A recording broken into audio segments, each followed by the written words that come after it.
કરજણ પંથકમાં બેફામ બનતા જતા લક્કડચોરો લાકડાના વેપારી દ્વારા યુવકો સાથે ઝપાઝપીનો વિડીયો સોશિયલ મીડિયામાં વાયરલ।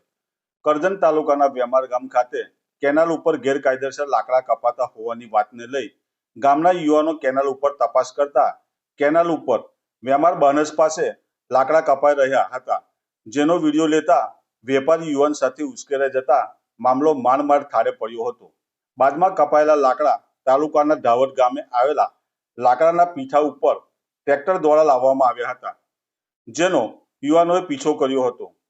ત્યાં વેપારી રાજુ બારોટ અને તેના સાગરીતોએ યુવાનો સાથે હાથાપાઈ કરતા મામલો પોલીસ સ્ટેશને પહોંચ્યો હતો, જેનો વિડીયો સોશિયલ મીડિયામાં વાયરલ થવા પામ્યો હતો। ગામના યુવાન ધર્માંગે પોલીસને રાજુ બારોટ અને અન્ય સાગરીતોની વિરોધમાં લેખિત ફરિયાદ કરી છે। તંત્રના છૂટા દોરને લઈ આવા લક્કડચોરો હવે માથાભારે બની રહ્યા છે।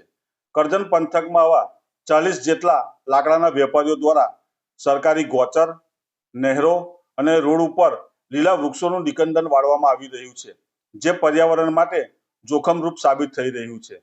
તેમ છતાં કહેવાતું તંત્ર ઘોર નિંદ્રા માની રહ્યું હોય એમ દેખાઈ રહ્યું છે। વાયરલ વિડીયોમાં વેપારીની દાદાગીરી જાણે ચોરી ઉપર સીનાજોરી કહેવત સાબિત થતી હોય તેમ લાગી રહ્યું છે। તંત્ર વહેલું જાગે અને પર્યાવરણ અને સરકારી તિજોરીને ઉજ્જડ કરતા આવા તત્વો સામે લાલ આંખ કરે, જેથી સરકારનો વૃક્ષારોપણ કાર્યક્રમ અને એક પેડ માં કે નામ સાર્થક સાબિત થાય। હવે જોવું રહ્યું કે કહેવાતું તંત્ર આ બાબતે શું પગલાં ભરે છે।